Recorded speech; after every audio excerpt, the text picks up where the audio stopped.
The program is State Affairs. Chief Tola Adeniyi, it's good to have you on State Affairs. Thank you very much for inviting me. I'm happy to be with you as well. Let's look at the Fulani question clearly. Yes. Where is the Fulani question taking Nigeria? Well, there's only one way it is taking Nigeria, is to destroy the country, to destroy the space. Well, it has destroyed the country, and that's why I say we have now a space, is to take over that space and drive away, kill as many as they can kill, rape as many as they can rape, do whatever, plunder as many as much they can, and take ownership of a place that never belonged to them. That is where they are taking Nigeria to. And the resistance that will follow their ambition, their nefarious plans, is that will bring now the confrontation that will nail the coffin of a place they used to call Nigeria. It will nail it? Oh yes, certainly. There's already a coffin? Certainly, certainly. There's no doubt in my mind. The Fulani are, they may be politically savvy because of their advisors in Britain and US, but they are too unintelligent to want to take over the space called Nigeria. They are too unintelligent to think that they can ever become owners of this place. It's just not possible. Is that not a conspiracy Intelligent theory? people will not attempt. Any intelligent people who cannot take over ordinary Biram in Plateau State, who have tried for more than 25 years and they have not been able to conquer Biram, just Biram, and take it over, who have never dared to attack a single village in Lantan, will now dream that they can overrun the entire Igbo land or overrun a Yoruba land. But where is that theory coming from? Which theory? This theory of Fulani wanting to take over our land. Is it not a conspiracy theory that might tear us apart? No, it's not a conspiracy theory. They tried in Plateau. Plateau is almost 100% a Christian place. Bauchi is about 80% Christian. Nasarawa is about 90% Christian. Niger State is about 60% Christian. But see what is there now. Benue had been completely ravished. Kogi State is under continuous attack. And they displace the people there. They settle there. When you go to Sango Katav has virtually become a Fulani enclave, which wasn't so 20 years ago. It wasn't so during the time Lekwot gave them resistance. What I'm saying, therefore, is that the way they have plundered Benue, that people there can no longer go to their farms, they go into the houses, kidnap, rape, so on and so forth. The plan is to continue, once they will have taken over the whole place, is now to move downwards south. They've now moved to the east, they've moved to south, they've been killing people in Delta, they're doing the same thing in Yoruba land. Let me land. You can now see that it is the same pattern. That was the way it started when between 1804 and 1880, Yumfa, the supreme head of the Hausa kingdoms, of the Hausa 7 kingdoms, were massacred, and they took over and then installed emirs in these places.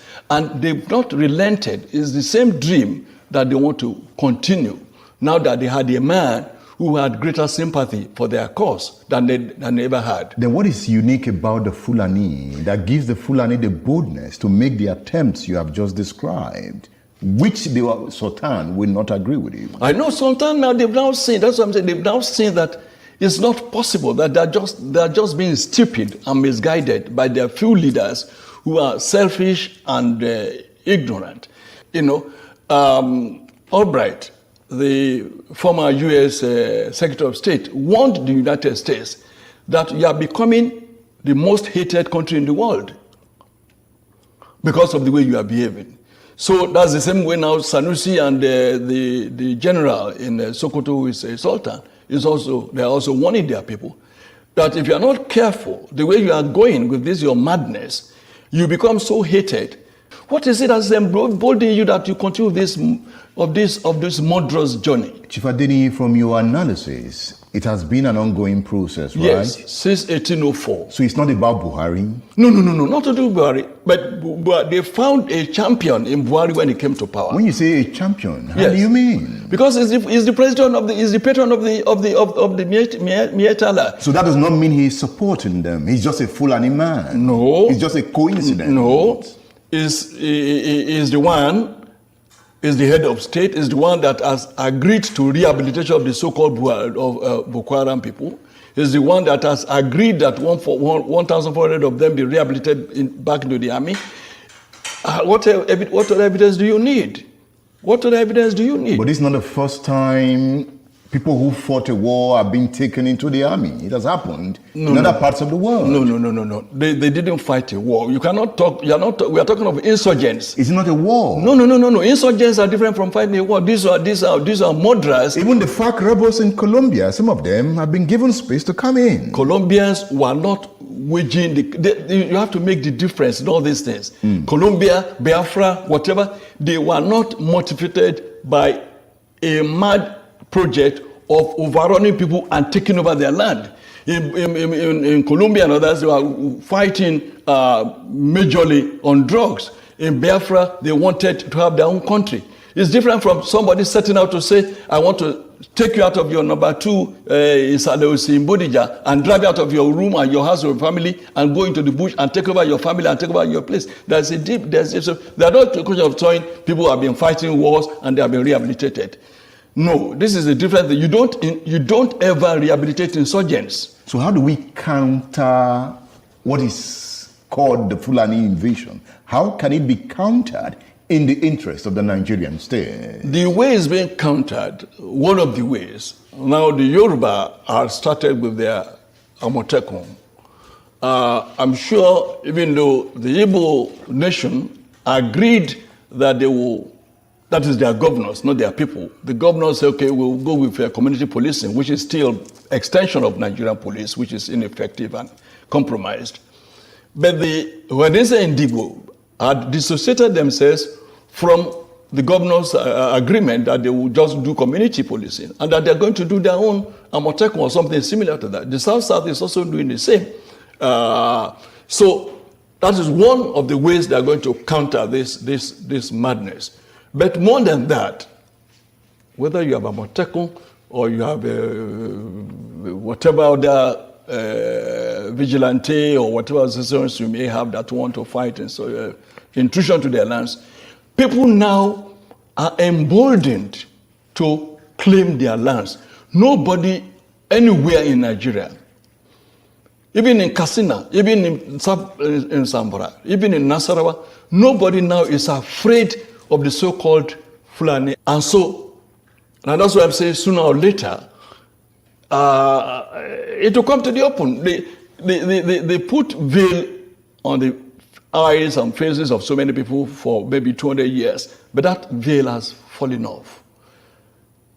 And so you cannot have anybody that will submit to intimidation from any other section of this country again, of this space. The Igbos are spitting fire. Yes. The Yorubas are spitting fire. Yes. Even the Fulanis are spitting fire. Do we want to set the country ablaze? You are a seasoned broadcast journalist, very intelligent, educated. You know, sir, that the country is already on fire. The country has been on fire maybe the last 8 years.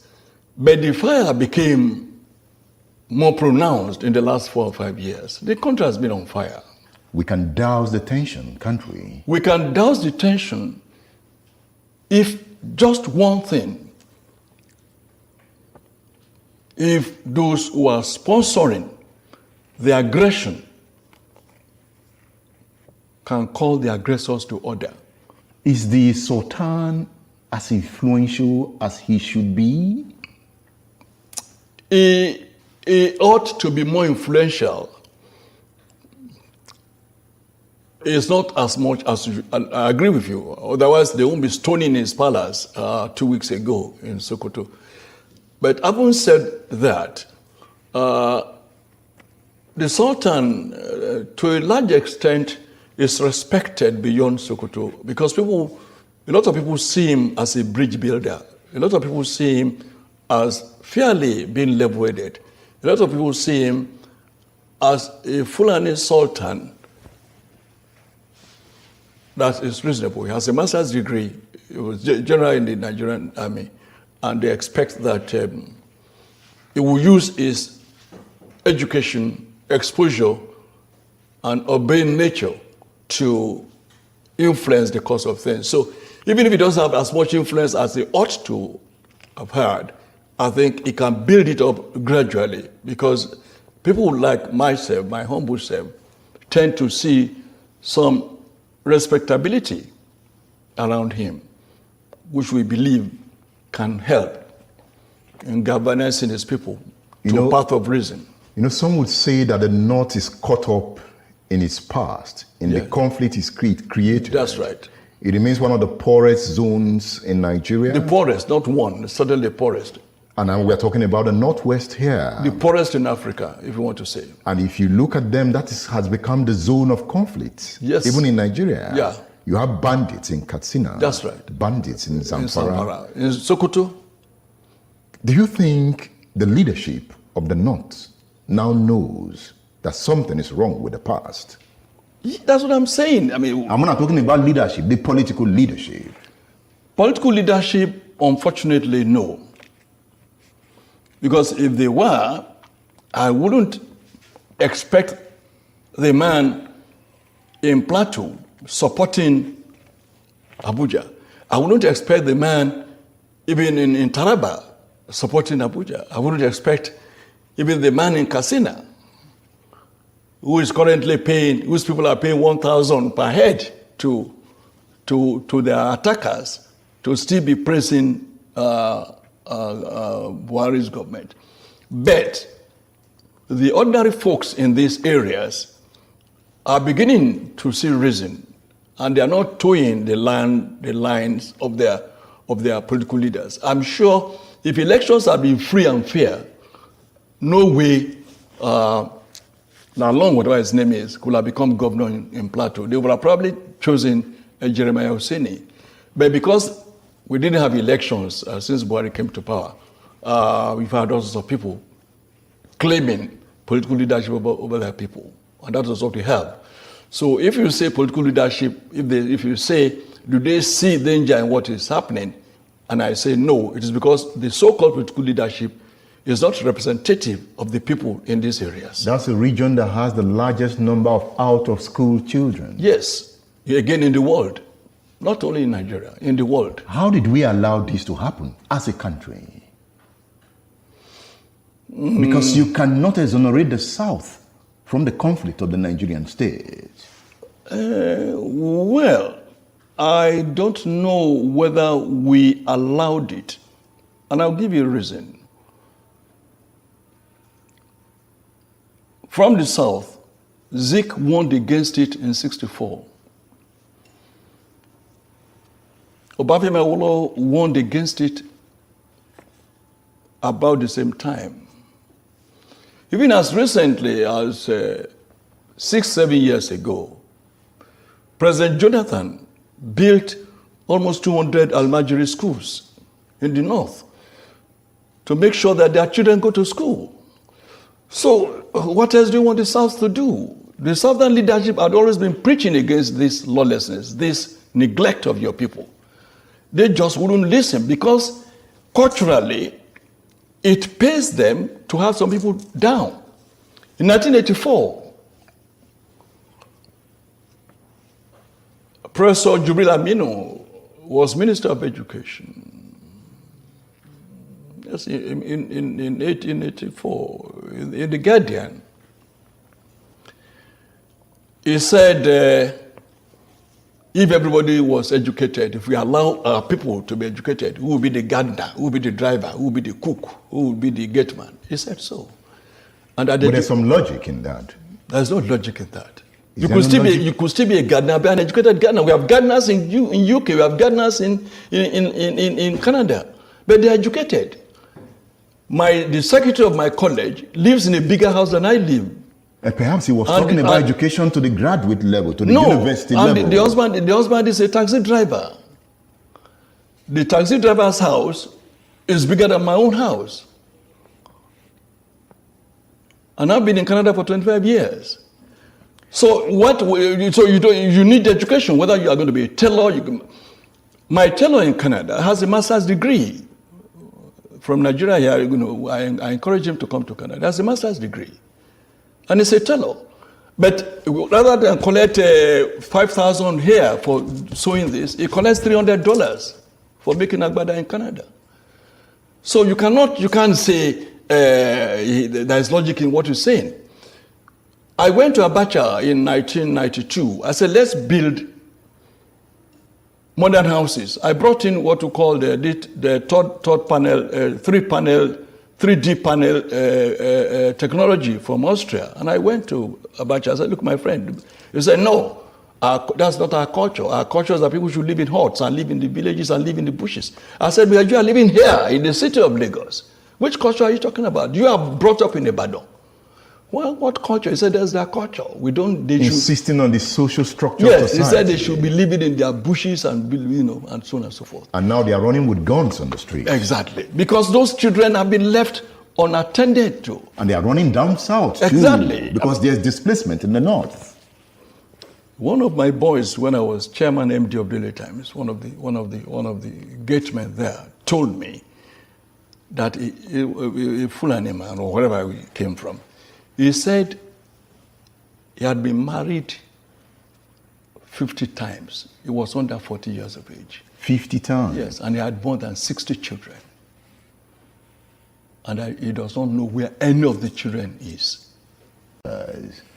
We are discussing the Fulani question in Nigeria. And the Fulani question is also the Nigerian question.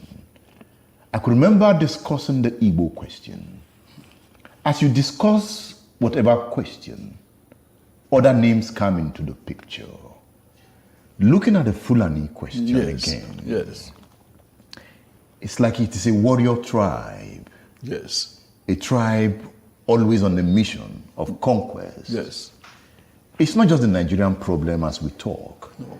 There's also the Fulani problem in Mali. In Mali. It's raising its head in Burkina Faso. Burkina Faso. In Cameroon. In Cameroon. There's this conflict. In Senegal. Have we really sat down? In Central African Republic. Have we sat down to say, let's work out a comprehensive framework to solve the Fulani problem beyond the issues of emotion? Yes, I know. Well, you're right. And I will also agree with you that we should look at them beyond emotion. The Fulani as a people may have come from the union between the Berbers and some remnants of down south of the Sudan, that area and so on, intermarriages and so on and so forth. But the truth of their history is that they never, ever built even a village. They are just a wandering people. They are just like the gypsies of Europe. That's who they are. They are gypsies. They are what Cyprian Ekwensi called Sokugo. In the novel Born in Grass. Yes, the Sokugos. And because they are stateless, they are townless, they are villageless, they've always roamed about in the bushes and so on and so forth. So let's give them citizenship of states. Yeah, but the way they grew, the way they emerged, in fact, giving them a state is anathema to what they consider to be their culture. They grew up with animals. Culture is not constant. I know that is the majority of them have resisted change. Because we're not giving them education. No.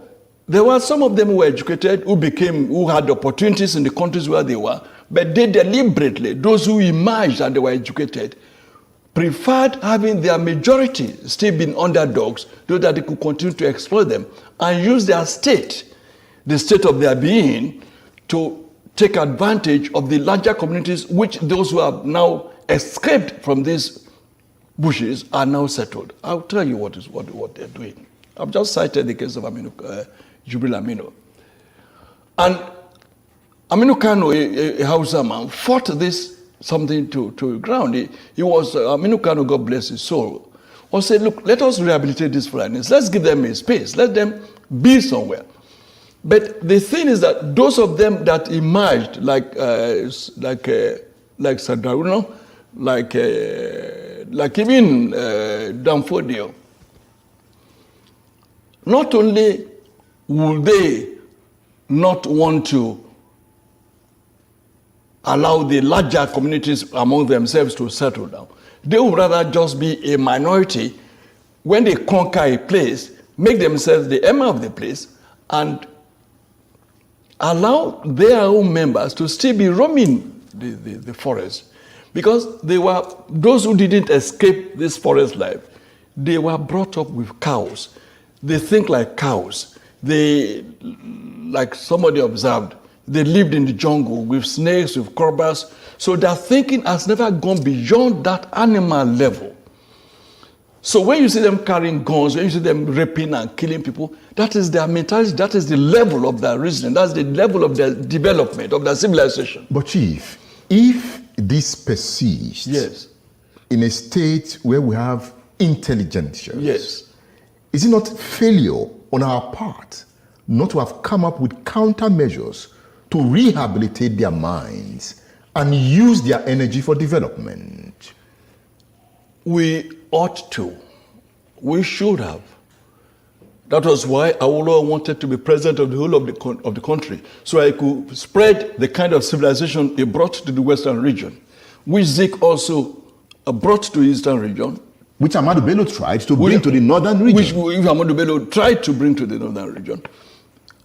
But they resisted. Ahmadu Bello tried, but Ahmadu Bello still preferred the Fulani dictating the pace everywhere, even in the north, which was not the case in the south. When Awolowo brought Western education to the west, it did not discriminate between the Yoruba or the Edo or the Ijaw in Western region. Azikwe or Okpara did not discriminate between the Igbo or the Kalabari or the Efik or the Anang or the Ijaw in the Eastern region at that time. Unlike the case of Ahmadu Bello, what he did was to ensure that he created fiefdoms. He created fiefdoms and made sure that the owners of such nationalities were brought under.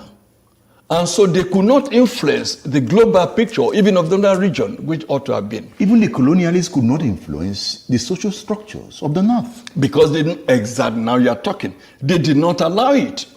Or the colonialists allowed it. No, because to their own advantage. The colonialists realized that they could not take an Igbo man for granted. They could not take a Yoruba for granted. They could not take an Ijaw man for granted.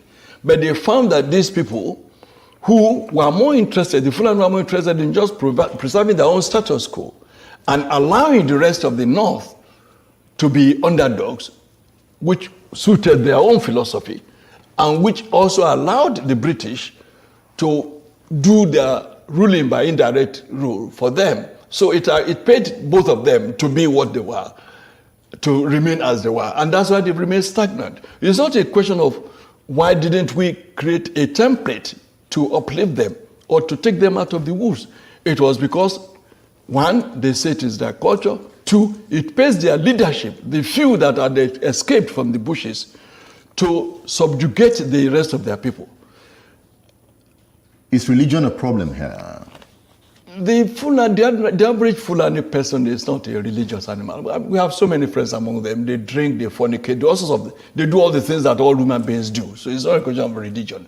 There's no question of anybody being truly a Muslim there. You know, even I knew a chief judge who was supposed to be leading Muslim prayers, who, anytime he came to me in my official residence, would put a brandy or whiskey in a mug and be drinking, and he would smoke and all that. So I don't think it's religion. When they started this Sharia, how many of them are obeying the Sharia? How many of them? No, not none of their leaders. So it's not religion per se, but they use religion to deceive people and say, Hausas were not Muslims at all. So they say, well, let's give you a superior religion, we'll give you Islam. But that didn't apply to the South, because we've had Muslims in Yoruba land even before 14th century. So truly, what we are fighting against, or what is going on, is clash of culture. And civilizations. And civilization. That's right. Not really the Fulani versus the Igbo, or the Fulani versus the Yoruba. No. It's clash of civilizations. Yes, clash of civilizations and clash of cultures. Yes, you're right. That means we have not really integrated as a people. Never. We have never been. So the word the Nigerian people is a fallacy. Is that what you're saying? Yes. Because, again, in those days, you would say there have always been Igbo markets, Hausa markets in Enugu. There have always been Sabos in Shagamu. But those Sabos were occupied by Hausas. Hausas are peaceful people. We traded in Kola North. We did even the few Fulanis that came with them at that time, when you had a Sabo in Shagamu or in Ibadan here, they would still look for one Fulani man and make him their Seriki. How did the Hausa accept the domineering influence of the Fulani? They were subdued. Despite their large number. Yes, they were subdued. Of course, they killed, they ruined, they extirpated their 7 kingdoms. They killed their 7 rulers and took over under the guise of religion. Another thing they used the word corruption. Oh, your people are corrupt. We are saints. Your people are corrupt. They've always used the word corruption to deceive people. But the jihad is over. How come the Hausa man is yet to claim that Hausaness again? It's just now that the efforts we are making in the South have begun to yield fruits. You will be surprised to hear that now in Hausa land, we now have Hausa Christians. Never had that before. Never. You now have Middle Belt Forum that are saying we are not Northerners, we are Middle Belters. We are not Northerners. Don't call us Northerners. Now, when you see a Jukum man or you see a Lantan man and you say you are Hausa or you are Fulani, he will be angry. He may even draw his dagger. Don't call me Fulani. I'm not Fulani. I'm not Hausa. What we did not know until recently is that when you call a Fulani man Hausa, he will be angry. He will say Banzani. Because he knows that I'm superior to Hausa. How can you say I'm Hausa? But before Buhari came to establish his suzerainty over Nigeria, we all lumped all of them together for Northerners. And like I wrote some 4 years ago, there's no North. There's no North that we used to know. The North is dead. There's nothing called North anymore. So there's a Fulani now standing on his own. He's standing on his own. There's no more North. If they try any war today, oh God of mercy. The kind of cohesion you had in the army, the military in 1966, will never happen again in this country, if there is a country at all. You will not find a Hausa soldier now, an Igbo soldier going to Enugu to kill a fellow Igbo. You will not even find an Igbo soldier coming to Ibadan to kill a Yoruba man, or a Yoruba soldier going to Enugu to kill an Igbo man. It will not happen again. So the Lantan people, the Benue people will never, ever allow themselves to be used by any Fulani mischief maker. So if I'm getting you right, your argument is that the Fulani hegemony has been broken. Dead. If the Fulani hegemony has been broken, yes, does it mean that the social structure of Nigeria is about to witness a very hard hit that will lead to a new Nigeria? Yes, for those who agree with you to the extent of the fact that there are still some people who want a Nigeria, a group that I don't belong to. But for such people, yes, with the weakening of Fulani hegemony, there could be a Nigeria that will integrate the Soba Fulanis, the town Fulanis, and still reconstruct, rebuild, and then have a Nigeria that should be.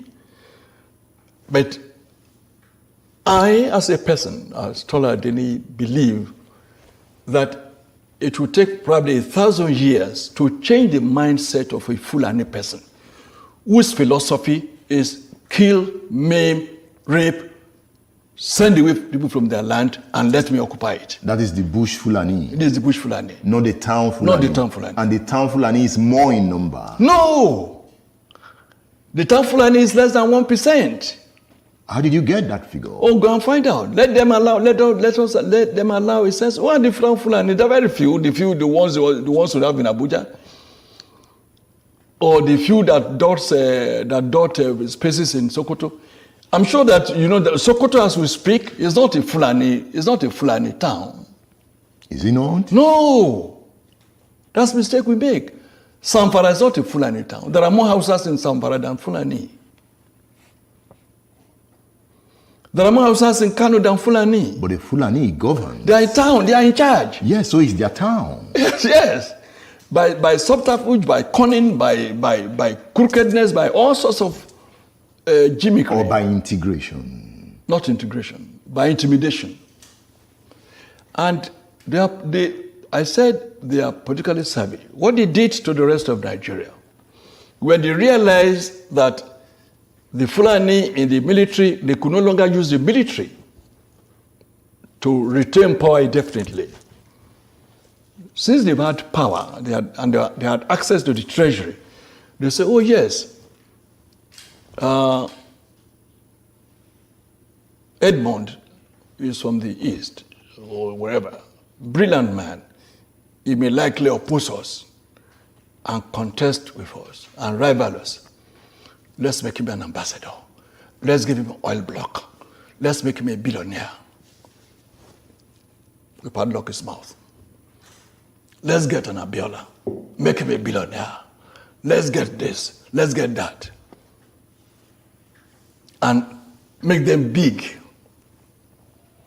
They will never be able to look us in the face. Then we can continue. Looting the treasury, we can continue. And once when we are in control of the treasury, we are in control of everywhere. So we can hire thugs. We can do whatever we would like. And that is why they introduced what I call plutocracy into Nigerian political etymology. Plutocracy. Meaning? Plutocracy is the government of the rich. Yeah. Oligarchy is the government of the muscle men. So the rich man will employ the muscle men and they'll be ruling. So you have the rich men who will employ thugs in Lagos, who will snatch boxes, who will prevent Igbos from voting, and then they will now have the government. That's what they have, the plutocracy. But the plutocrats will still be ruling, and the oligarchs will still be their foot soldiers. You know, you've always talked about how savvy the Fulani man is in politics. Oh yes. But you also have savvy politicians in the South. They never had power. They are beginning to have power. Oh yes, now. So they've learned how to be savvy. No, the power they have is still a few of them that, I mean, you can count those who have power on your fingertips. The fact that you have governors, I'm sure you're not referring to having APC governors who are Southerners or PDP governors or Southerners. Yes, that's what I'm referring to. No. Is that not political power?